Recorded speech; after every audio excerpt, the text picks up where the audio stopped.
اے لوگو بندگی اختیار کرو اپنے اس رب کی جو تمہارا اور تم سے پہلے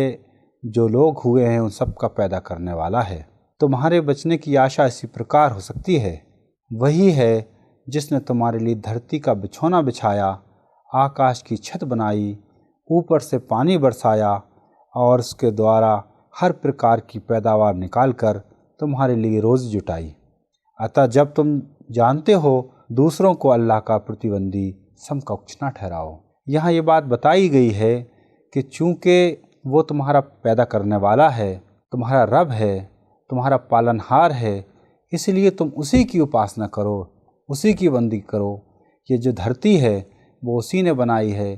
آسمان ہے اسی نے بنایا ہے، اس کے بیچ میں جو کچھ بھی چیزیں ہیں وہ سب انسان کے لیے بنائی ہیں، اس منشیہ کے لیے بنائی ہیں، اس لیے بنائی ہیں کہ وہ ان سے فائدہ اٹھائے۔ تو جب یہ سب کچھ بنایا ہے اسی نے ہے،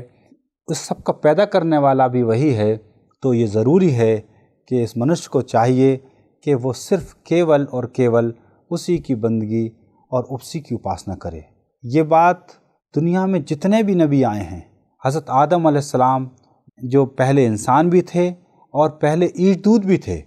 ان سے لے کر حضرت محمد صلی اللہ علیہ وسلم تک جو ایشور کے آخری سندیشتا تھے، ان تک ہر رسول نے یہ بات اپنے لوگوں کو بتائی، اپنے انویائیوں کو بتائی کہ صرف کیول اور کیول ایشور کی اپاسنا کرو، ایشور کی بندگی کرو، اس کے علاوہ کسی کو اس کا سمکش مت بناؤ، اس کے برابر کا مت بناؤ۔ اور قرآن کے اندر نبیوں کا ذکر آتا ہے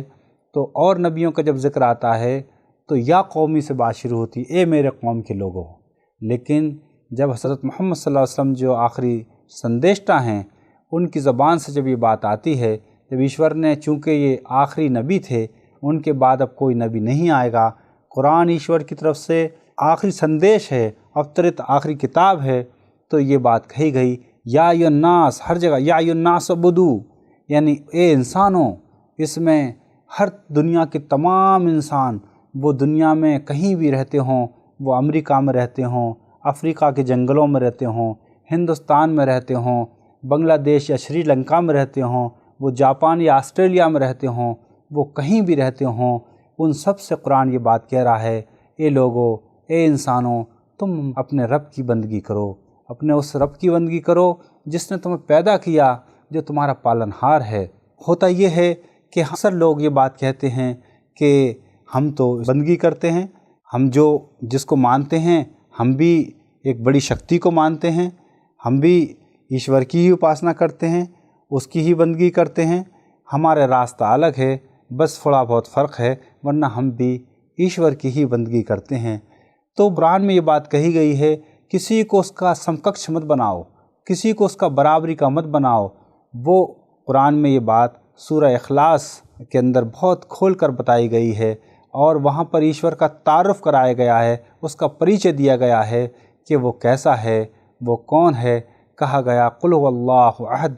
اللہ الصمد لم یلد ولم یولد ولم یکن لہ کفوا احد۔ بتایا گیا اے نبی کہہ دو اللہ اکیلا ہے، وہ اکیلا ہے،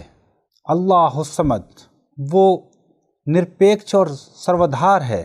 نچھدر ہے، وہ برحق اور بے نیاز ہے۔ لم یلد ولم یولد، وہ نہ جنتا ہے اور نہ جن، نہ اس نے کسی کو جنا، نہ اس کو کسی نے جنا۔ ولم یکن لہ کفوا احد، اور نہ کوئی اس کے سمکش ہے۔ یعنی ایشور خود کسی کی سنتان نہیں ہے، نہ ایشور کی کوئی سنتان ہے۔ سنتان میں ہونا ایک الگ چیز ہے اور کسی کو پیدا کرنا الگ ہے۔ اگر ہم یہ کہیں کہ ایشور کی فلاں فلاں جو مخلوق ہے وہ ایشور کی سنتان ہے، تو یہ یعنی کہ وہ اس کا ونشج کہلائے گا۔ لیکن جب ہم مخلوق کہتے ہیں جس کو اس نے پیدا کیا ہے، جس کو اس نے بنایا ہے، تو وہ اس کے داس ہیں، وہ اس کی پرجا ہیں، وہ اس کے سمکش نہیں ہیں، نہ اس کے ادھیکاروں میں سمکش ہیں، نہ اس کی ذات میں سمکش ہیں، کسی طریقے سے اس کے سمکش نہیں ہیں۔ قرآن یہ بات کہہ کر قرآن پوری مانو جاتی کو، پوری انسانیت کو اس بات کی دعوت دیتا ہے کہ وہ صرف اور صرف اللہ کی، یعنی اس ایشور کی، اس پرماتما کی جو سب کا رب ہے، اس کی اپاسنا کریں، اس کی بندگی کریں، اس کو چھوڑ کر کسی اور کی اپاسنا اور بندگی نہ کریں۔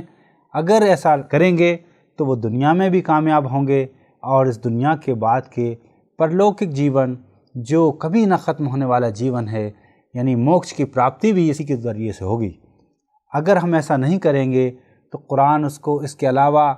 اللہ کے علاوہ،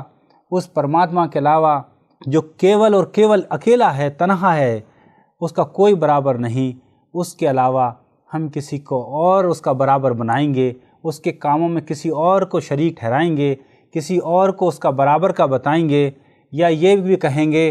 کہ یہ ادھیکار اس کے علاوہ کسی اور کے پاس بھی ہیں، کسی دیوی دیوتا کے پاس ہیں، کسی پیر پیغمبر کے پاس ہیں، کسی رشی منی کے پاس ہیں، اس طرح کے اگر ہمارے وچار ہیں تو یہ سمجھ لیجئے کہ ہم ایشور کی ذات میں، اس کے اختیار میں، اس کا کسی کو ہم سمککش بتاتے ہیں، اس کا برابر کا بتاتے ہیں، اور قرآن کی بھاشا میں اس کو شرک کہتے ہیں۔ اور شرک کو قرآن کہتا ہے ان الشرک لظلم عظیم، شرک بہت بھاری گناہ ہے، بہت بری بات ہے۔ قرآن میں یہ بات بار بار کہی گئی ہے کہ اللہ تعالیٰ جس کو چاہے گا جتنے بھی کوئی گناہ ہوں گے انہیں معاف کر سکتا ہے، لیکن وہ شرک کو معاف نہیں کرے گا۔